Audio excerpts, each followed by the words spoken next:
You were just being honest. I always tell people, there's no book to parenting. You do the best that you can at that time. You know what I mean? And that's the truth.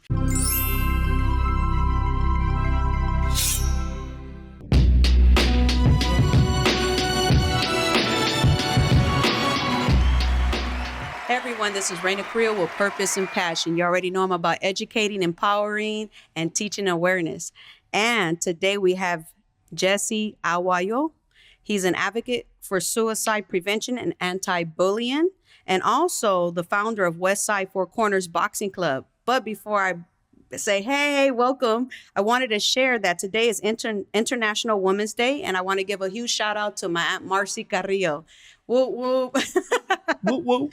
Thank you, Jesse, for coming on Purpose and Passion. Thank you for having me. I know I'm really excited. Me too. Thanks to Cici the Mamacita, I was able to see the video on your Instagram, and it was truly inspiring. Thank you. Your past, your present, you know what I mean, and what you stand for. So it's a really, really amazing. It's an honor to have you here on Women's Month. You know what I mean? Right. Big shout out to all the women. Yes, awesome. So take our viewers down memory lane. Like, where are your parents from, and where were you born and raised? Well, my parents are from Jalpa, Zacatecas. I was born here in LA. As a matter of fact, I was born in UCLA Hospital back in 1971. And as a kid, I grew up in Santa Monica. Yeah. Like by the beach and whatnot. But I went to a Catholic school. Mm-hmm. And ever since a kid, I don't know why, I was like, I guess I don't know. You could say I was determined, or I wanted to be, I hate to say it, but I wanted to be a gang member, a cholo so bad as a kid. Well, especially back then, that was the thing. That was the thing. Yes, I'm the firstborn in my family. And when we were living right there in Santa Monica, we would go to church or whatnot. They would have all the, the carnivals were going out on the weekends. Mm-hmm. So I would go with my parents. But every time I would see all the gang members, I was like, I would gravitate to that since I was like on second, third grade. So you're like travieso? Yeah, I was a big travieso. And I don't know, it drove me to be, I guess, who the person I am now, but not knowing that there was going to be a lot of consequences, throughout the years. Yes, of course. I lost a lot of my friends, did a lot of time. Yes. But here I am now.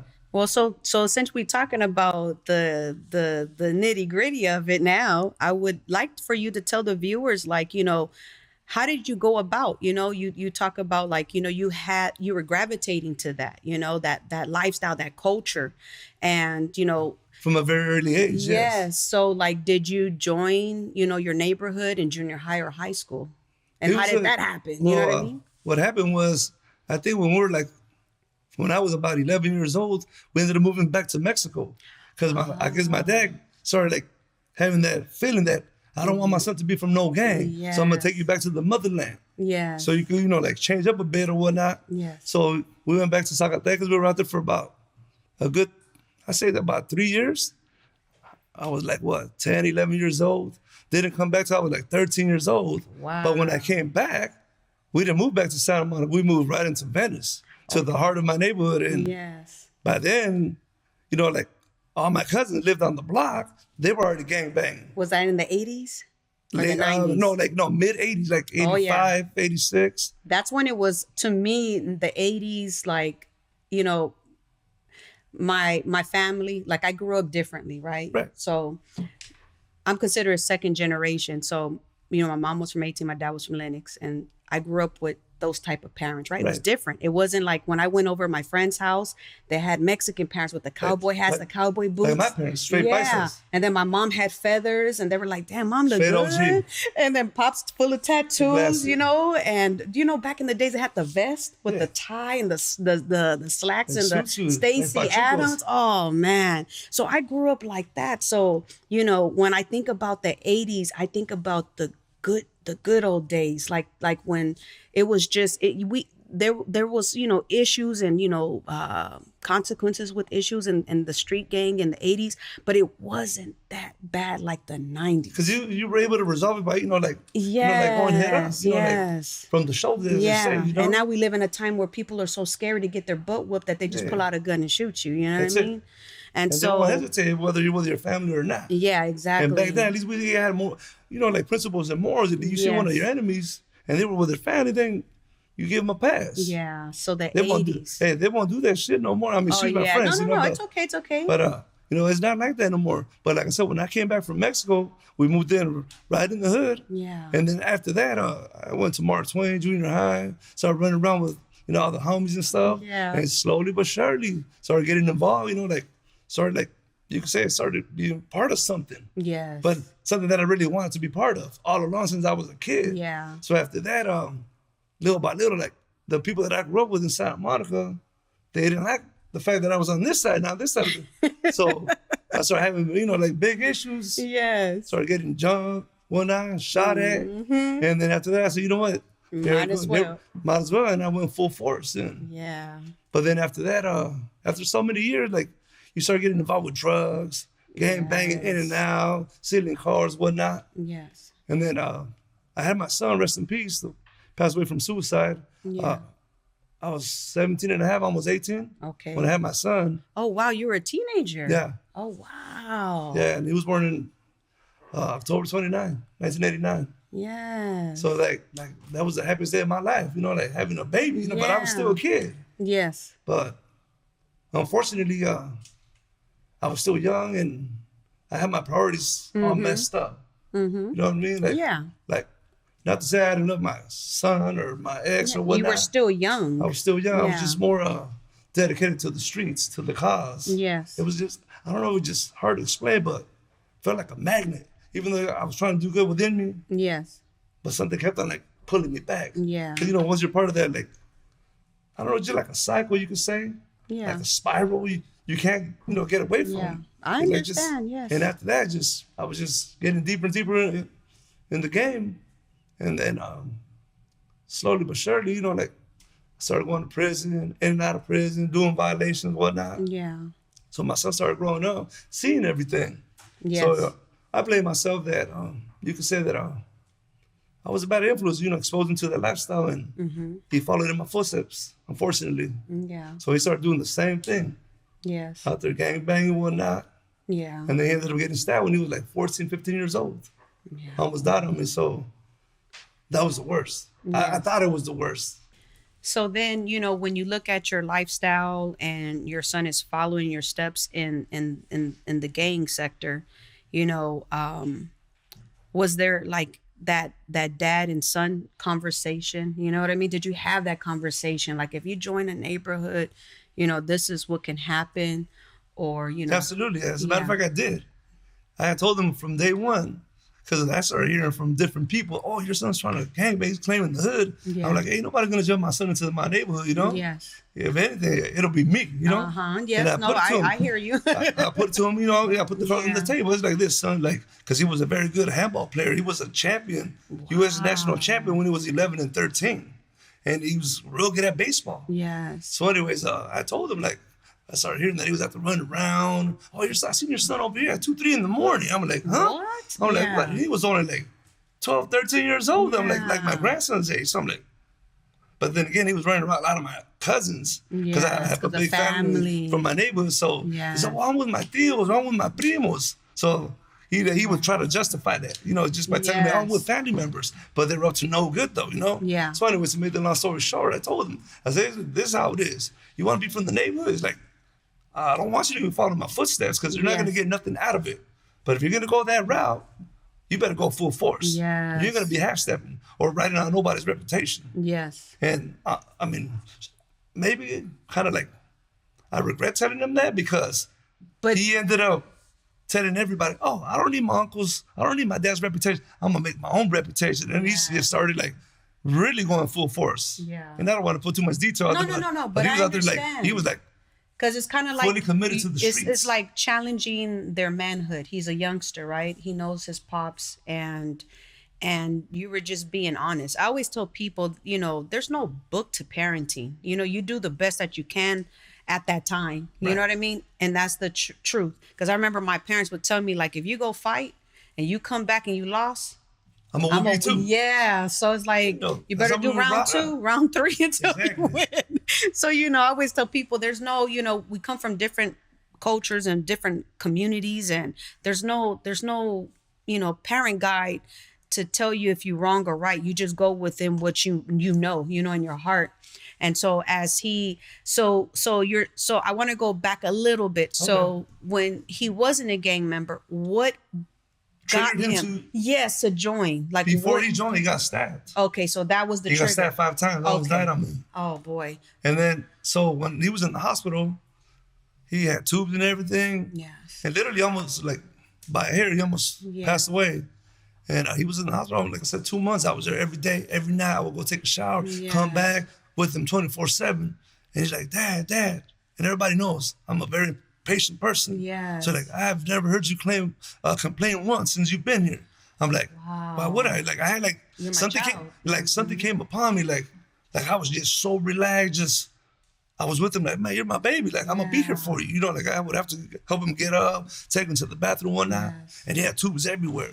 So every time they would have to clean out his lungs, it was like the worst because there's the bed and he would like jump up this high from the pain. Like he would yell because when they had to reinsert the tubes. And while I'm there, I'm like I'm bottling up everything. Like, like this is what you're going through. Yeah, so, but in a sense, I'm like going through what I'm going through with my son. Like, it hurt.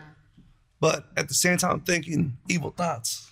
No, I hear you. You know what I mean? Like, no, I've like this. So you know what I mean? Like, I don't want to really say too much, but no, but you're expressing your feelings. As a father, yes. Like, I'll die for my kids. Yeah. I'll go do life for my kids. Yeah. In a heartbeat. And for my grandson. And I've seen my mom do that for me. Yeah. You know what I mean? Like, literally. Like, people were shocked, but I've seen that. So I understand and I can relate, you know, as the child, as the, you know, the parent, you know, doing what they feel because they need to protect theirs. Believe me, I understand. And so once he healed and everything, I was hoping and praying that he seen the light and just got back into sports. Yeah. That wasn't the case. It made it worse. He was out there. Yeah. Like, out there, just doing his thing, you know? Yeah. Making a lot of noise on the streets. So what happened with, like, you know, before he committed suicide? What did he go through? Anxiety or depression? Like what? Like, you know, what was he going through? What caused it? Yeah. I mean, I don't know all the details, but I know he was having issues with his ex, his baby mama, and he loved my grandson so much because he had him every day for 9 months. Yes. And then I guess, like I said, I don't blame nobody, you know? Yeah. But I know that they had a bad breakup and he was deprived of seeing the son, and I got the worst of him, the best of him. Like, yeah. And he told a couple people, especially my sister, because they were like more like brother and sister, not aunt and nephew, because they're like a year apart. And like, if I can't have my son in my life, I'd rather kill myself. Wow. So that was like, my sister, she didn't even tell me, so she regrets that till this day because I didn't want to tell you that. Like, how am I going to tell you that? Yeah. So after that, I guess when it happened, he put it on social media, on MySpace. Mm-hmm. I remember that. Yeah, so he put it on MySpace. Heaven opened the door for a G, and somebody got at him. Oh, that's right, that's a Tupac song. I love Tupac. Yeah. And then, are you okay? Like, they got at my son, and his last post was like, "See ya, suckers." Wow. Oh, and he was sober when he did it. It just, some people say, you know, honestly, like when you take your life, it's a coward move, but I tried to kill myself right after that, and I couldn't do it. Yeah. I couldn't.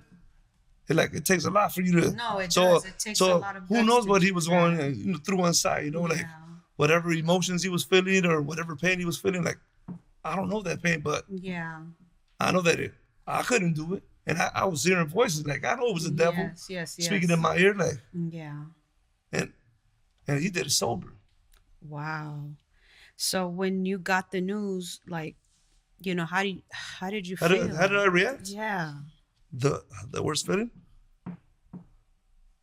It's been 12 years and it still feels like yesterday. Yeah. I was getting my coffee early in the morning. I used to live with my ex in Compton. Yes. And I was at AM/PM, and it was like 3:45, 4. I was going to work. I was working at Whole Foods at the time. And all of a sudden, I get a phone call from my daughter. It says, Princess, keep in mind, like, we don't really have a real, like, close relationship. Not that it's not because of me, you know? Yeah. But anyways, I seen her name, and I'm like, off the top, I already knew, like, hey, something is not right. Like, Yeah, she not, doesn't call me like yeah, this. like not at 3:45 in the morning. Yeah.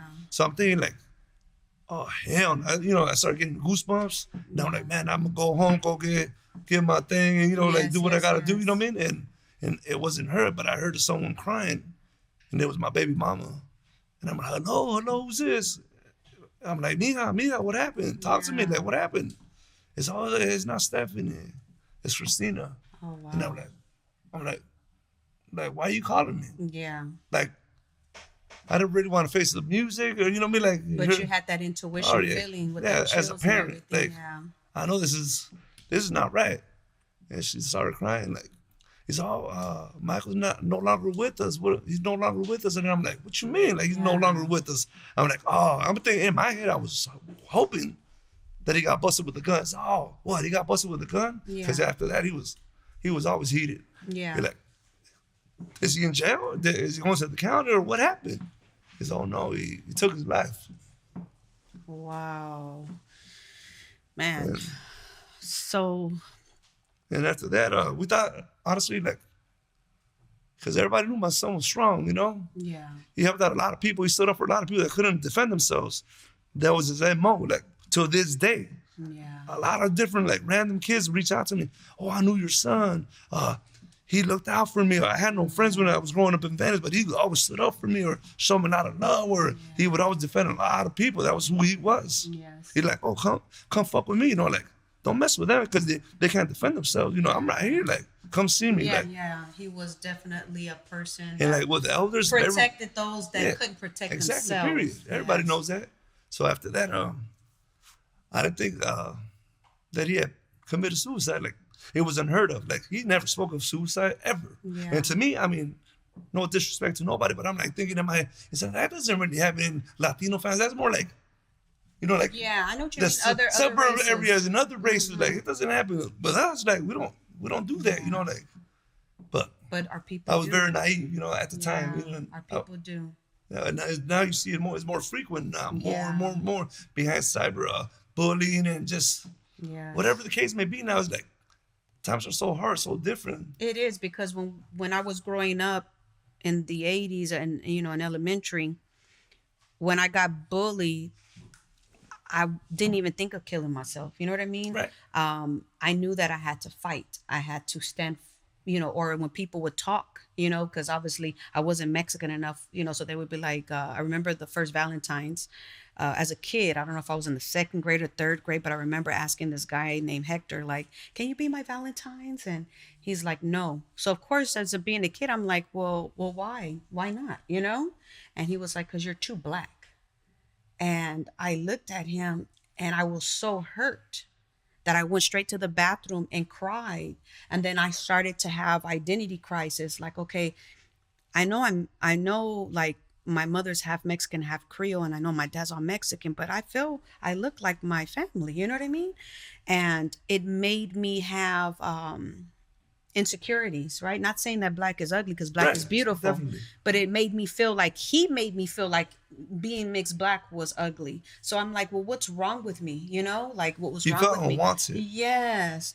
And so when I think about that, I think about, like, I wasn't thinking about harming myself or committing suicide, but more of facing it. Like, back then, it's like we had to be tough. We had to do what we do, right? But now we're in an era where people get bullied on YouTube, social media. And that's why my children, I have 12-year-old twins, a boy and a girl. And then I have a 10-year-old daughter. None of them can have cell phones. I told them, when you guys get into 9th grade in high school, then I might allow one person, to have a cell phone and you call me for emergency. But other than that, you got to turn it in the cubby. It's like how the schools have it, and I say, you got to turn it in, because I don't want you to get wrapped up into social media. And like my daughter, she's beautiful, but people tell her, like, ew, look at your teeth. They're crooked. They're ugly. So she tells me I'm not pretty. She tells me she's ugly. And I'm all like, Omara, like, you're beautiful. What people say, you know what I mean? That's what it is. And I told her my story with when I was a kid. Exactly. And I said, but you know what? Once I started to love myself and just know that who I was, nobody can tell me nothing. You know what I mean? So when I got to like, I think it was my quinceañera, 15 years old, after my quinceañera, like, I was like, nobody can tell me nothing. You know, I had to learn how to have self-love and self-confidence. So, you know, I just think in society, But like, it's kind of like we have similar stories because, yeah, like me, look, I'm not your typical Mexican. Look, Yeah, you're light güero. skin, güero with green eyes. And like every time, like when I went to prison, started doing a lot of time, people would always test me, Yeah. and especially my own people. Yeah. Not really other races. It was my own people. Yeah. Like, oh, you ain't Mexican like us. And I'm like, Yeah. the fuck are you talking about? You know me? Like, and I start talking shit in Yes, Spanish, like, yes. woo, woo, woo, woo. And they're like, oh, I don't know Spanish. And they're dark as hell. And I'm like, see? And then after I would run up in their cell and just start tossing fools out. Yeah. And I would get into a lot of fights. That's why I think I got a little hands, you know what I mean? Yeah, no, And- if you're doing boxing, buddy. and then after that, they're like, they were like, oh, hey, come here, half-breed. Or come here, you damn Armenian. Or Yeah. you damn Russian. And I'm like, oh, Yeah. okay. And then I'll go up in their cell. Or come to my cell and I'll show you. I'm more Mexican than you. Yes, that's right. So, you know, and you know, I'm a person, and a lot of people say you're like orbit. I guess I don't know, like death or something. But when your son, you know, passed, like how was his funeral? You know, did he? You know, how was that? It's you could say bittersweet because you know I was here for my family, Yes, my solid friends. yes, It was, you could say every walks of life was there, every race, every color. Yeah, Crips there, yeah, Bloods there. yeah. A handful of my enemies, you know, like former Yeah. enemies. Yes, yes. They were all there. School teachers. I mean, there was a little bit of everything. Like it was, we buried them in Holy Cross, and Yeah. we had lowriders, we have Anda, and all I remember is after the mass was done, you know, I was just looking forward, but I was there, but I wasn't really there. Yeah. And then all of a sudden, right there, it's in Culver City. The church is 2 stories, and it holds up to like 900 people in that church. Yes, it does. So when it was time for us to walk on my son to take him to his burial site, I turned around and I was just like stunned. Like it was packed, packed. Even outside, people said you couldn't sit nowhere. Yes. And then I remember that day I was praying because it was drizzling already. Yes. And I was like, please God, don't let it rain. Don't let it rain. Let me, you know, like, let me let my baby to rest. You know, Yeah. let us do our thing.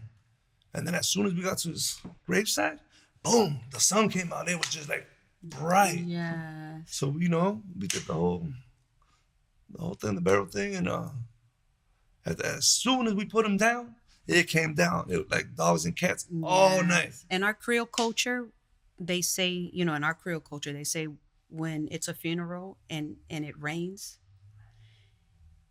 the individual is being blessed. Well, it didn't rain. It poured. Yeah, that's what I'm saying. Because my friend, you know, he overdosed on drugs, and you know he was going through his battle. And when he OD'd in San Francisco, you know, we had to bring him, you know, Holy Cross there. We all go. That's where I want to be at Holy Cross. Yeah, I'm gonna be at Holy Cross with my whole family, and so it was cold, and we went inside the same church too, service, everything. And as soon as we walked out, it was no, it was thundering inside when we were in there. It was thundering and it was rain. You can hear it. Right. And I said to myself, I said, you know what? God knew what you were going through. You know what I mean? I know what the Bible says, but I also feel that God judges people differently, right? He knows our pain. He knows what we're going through. And when I saw the thunder and lightning, I just felt in my spirit like he was being cleansed in his transition, because that's what water represents, baptism. You know what I mean? Renewing yourself. So having it poured down once he was in a barrel for me was like a symbolic sign. You know what I mean? Being cleansed. So. Yes. But you know, honestly, even after the fact, after we buried my son, we went back to my brother's house. Yes. It was pouring all night, and we still had a lot of people around us. You know, we're blessed. Yeah. You know, with my friends around me, my family, and even after I went to work, everybody like, man, your son knows so many people. Like he touched so many lives, like from every race. He had everybody there, like. Yes. But that's who he was, you know, like. a good guy. You know what I mean? He was about his business, but but he had a overall, big heart. he had a big heart. He had a big heart. Big heart. Yes, definitely. And that's why me and him would always bump heads a lot, And I can imagine. And so then after that journey of, your son being, buried, like what was your journey after that as a father? What was your journey? Well, it wasn't after he passed. Mm-hmm. Like once everything was said and done. I didn't really get to mourn him that much because, what was it, maybe 6-7 months later, I was fighting life. Wow. I was in the county jail. Yes. And I was looking at 3 strikes. And thank God for my family, my friends, everybody pitched in for a lawyer, and God was on my side and gave me another opportunity, and ended up going back to prison. I ended up doing about another 4 years. And I was just like the worst of the worst. I kept on praying. Like I never once cursed God because, I'm a strong, believer in God, I'm his warrior. Mm-hmm. But I kept on asking him, like, what else? What else? Like, and after that, out of nowhere, my wife, I got a letter from her maybe like 2-3 weeks after I was busted. Mm-hmm. I'm like, who is this? She had a different last name, I guess, her former husband's. Mm-hmm. So I'm like, what the hell? So after that, I'm like, whoa, it's Christy, and she put a smile on my face. So after that, I got, a pen and paper, and I got my little shot of mud, Started writing her at like 5 a.m, right there, Supermax. And she gave you hope. She gave me hope, and I'm like, but I'm still looking, every time I went to court, they're like, oh, 25 alive, 25 alive. So I'm like, every time I go to court, I come back on the bus, like, damn, like, like shattered, like in pieces, like, damn. Yeah. I've done so much dirt, and I'm going to get, life. I'm going to get a life sentence for some bullshit, Sometimes we think about those things, So anyways, after that, she was writing me on and off, and I asked friends. And then one day once I went to prison, I went to Ironwood. To level 3. Wow. So after that, she started, she fell off for a little bit for a while. Mm-hmm. Then she started writing me again. So we started, keeping in touch. Yeah. And then one day I just told her, say, you seeing somebody? She said, yes, somewhat. Because I don't want you to see nobody no more. You're like, I want you to come see me, So after that. What sign are you? I'm Cancer. Oh my gosh, serious? Oh, wow. Well, I know cancers, when they love hard. Oh, yeah. I'm going to tell you that for sure. So after that, she asked for a visiting form, and I got my first visit, and after that, it was a wrap. We got this, touching, kissing. Yes. The affection I seen other CEOs right there. I had a little juice with, they'll turn away. And I said, hey, I want my jalapeno cheeseburger, like when I'm out there on the visit, So she had all my shit ready. Aww. Then after that, she started bringing my mom, my grandson to visit me. So she made my journey in there a lot easier because I was going through some hard times in there. It was just, I was devastated. Yeah. I wasn't able to really mourn my son till I got out. Yeah. And that's when reality hit, like, damn. And thank God though, my grandson's mom, Jeanette, give her a lot of credit. Because she's never deprived me of seeing my grandson. Because if she did, and that's a blessing. It'd be a whole different story. I don't think I'd be here speaking to you right now. Oh no, I'd be lost. You. Yeah, I wouldn't care about nothing. I believe you. But God had another plan for me, and honestly, that's how we formed Four Corners Boxing at our house, Casa Aguayo. Yeah. Because one day I bought the speed bag, and my grandson and my nephew were there, and I said, hey, let me show you guys a little something, so you guys can have some hands, and they loved it. And little by little, I seemed like that they were like, I don't know, they were just like that confidence. I don't know, they just they were just like so pumped up behind me. Like I said, oh man, well let me go buy a heavy bag, or let me go buy a double M bag, or let me go buy some mitts, And little by little, we just started training, started posting all the videos, and then people just started reaching out to me. Oh, can you train my son? Can you train my daughter? They're getting bullied. Yeah. They got suicidal thoughts. How old is she? Or how old is he? Oh, he's 11, 12 years old. I'm like, wow. So I'm like, whoa. So that kind of hit home, like big time. Yeah. So I said, bring him home. Bring him to the house. So after that, they're like, wow. Like it took a while, but like a few weeks for them to like open up. Yeah. So I took them to boxing clubs. I took them here, took them to karate, and they wouldn't open up. Yeah. And like with you, for some reason, like you got them smiling, laugh. They got better grades, and they want to come train with you, like. Yeah. So I feel that it's something that I never planned in life. I mean, I've always loved boxing since I was a kid. Yeah. But as a kid, we never really had the resources in the hood as far as going to a boxing gym. Everything was in East LA, you know? Yes. And my pop was like, you know, That's too I'll fight. far. So he's like, man, I'm tired. No, I'm not going to take you. Yeah, That's after local. work, you're tired. You just want a beer and chill. I want a beer, yeah. So, you know, we resorted to other things. Gang bang, selling dope, whatnot, living that lifestyle, you know? But ever since I started doing this, I feel that God's been opening up a lot of big doors for me because I'm doing it out of my heart. Yes. And it wouldn't be possible without my wife because she's been very supportive. And like I said, I feel that if I've helped out a few people already, and like to me, it's like, not like, I can't say instant gratification, but just to hear the story that, oh, they got better grades. Oh, he just defended himself from the bully. Like, and to me, I'm like, oh, hell yeah. Put them things on him, you know what I mean? Like, don't look for no trouble, you know, like just stay in school. But if they want to, you know, like punk you or, you know, want to step all over you, well, you got to do what you got to do. I do want to bring wifey up. Come on, wifey. Come on. Just say hi. Don't be shy. Just come over here. Just real quick. We're going to pull hubby over here. Yeah, there you go.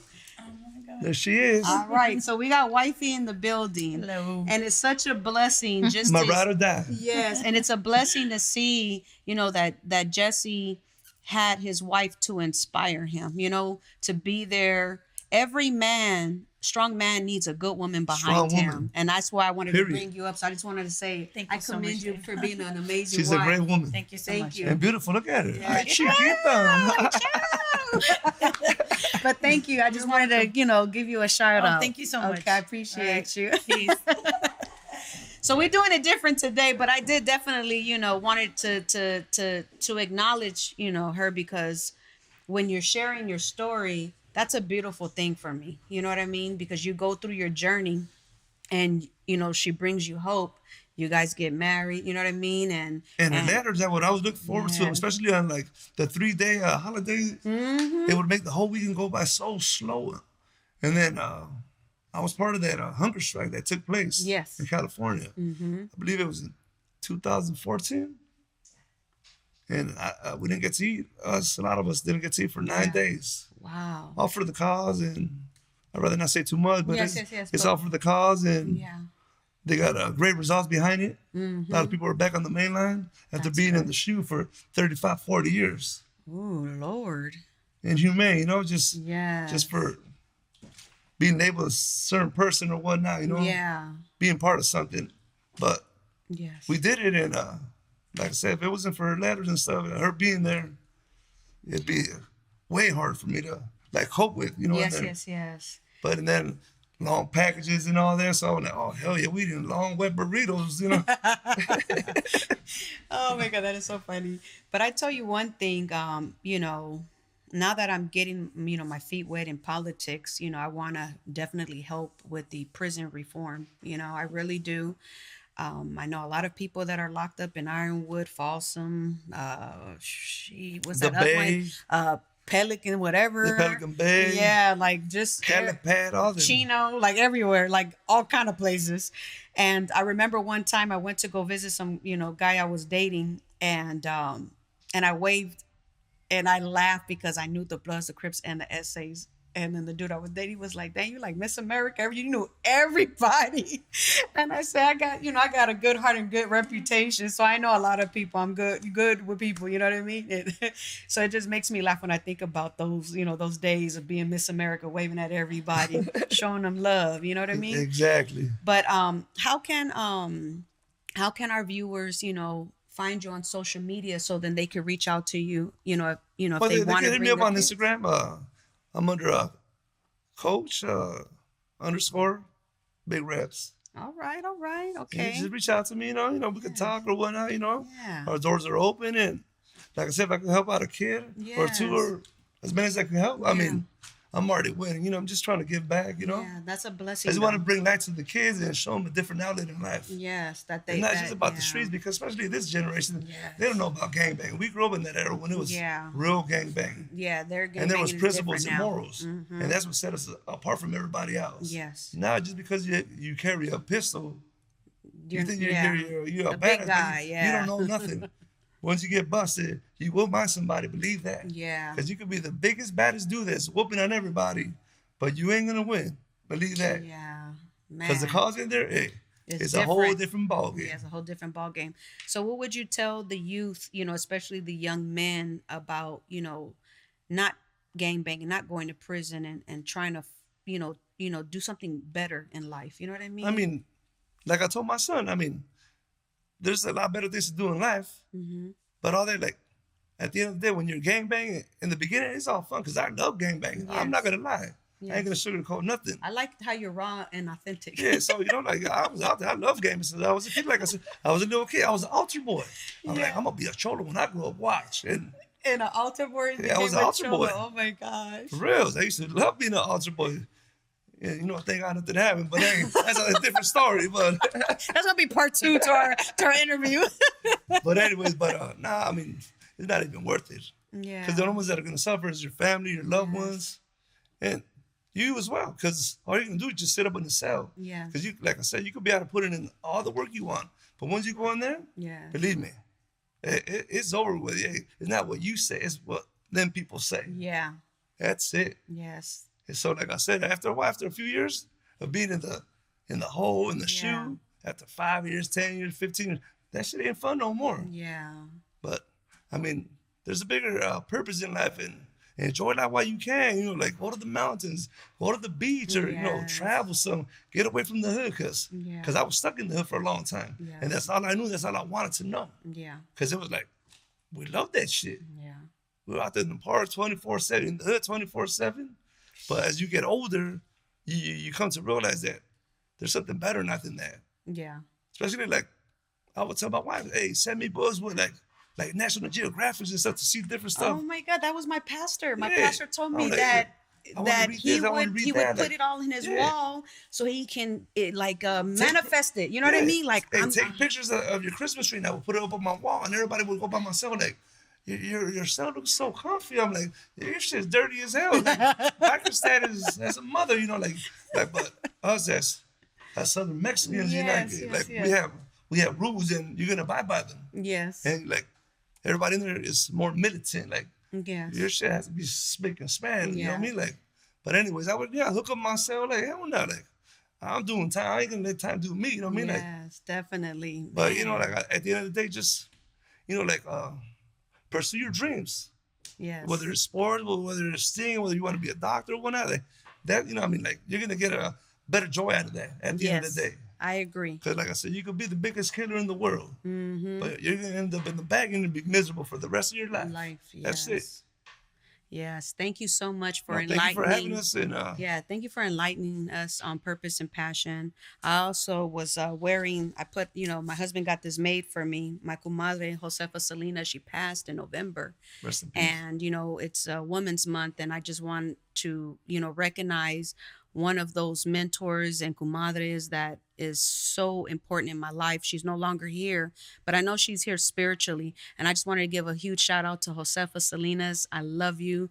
Rest in paradise. And this is my favorite because it has Tupac in her. Yes, it's her and Tupac. And so I just wanted to say thank you so much for blessing us on Purpose and Passion. This is Raina Carrillo. Thank you for everything. Yes. And can I give a shout out? Yes, of course. I want to give out a shout out to all the strong women out here, especially my mother, my wife, my sisters, and all the strong women out there, especially the ones that are doing it by themselves. Yes. And I want to give a shout out to a very good friend of mine, my homeboy Danzy. Today's his birthday. Rest in peace. He just passed away a few weeks ago. Happy heavenly birthday. Yeah, it's still hard to accept, but he's always on my mind. He represented Four Corners to the fullest. And I love you, homie. And VIP, Black Dan. You know what I mean? So thank you guys for having us. Thank you so much. Well, this is Raina Carrillo with Purpose and Passion. We're signing out in the city of Inglewood. God bless. Glutathione is a big word. It's the body's own master antioxidant. It's a scavenger for free radical, bacteria, and viruses. There are no products in the market with the ingredient Nasset. Nasset increases the production of glutathione that's in our body already to strengthen and enhance our immune system, elevate sense of well-being, support muscle strength and endurance, cognitive function, and liver support. It helps with increased energy and blood sugar regulation. Get your bottle of GSH Plus from www.salvationnutra.com.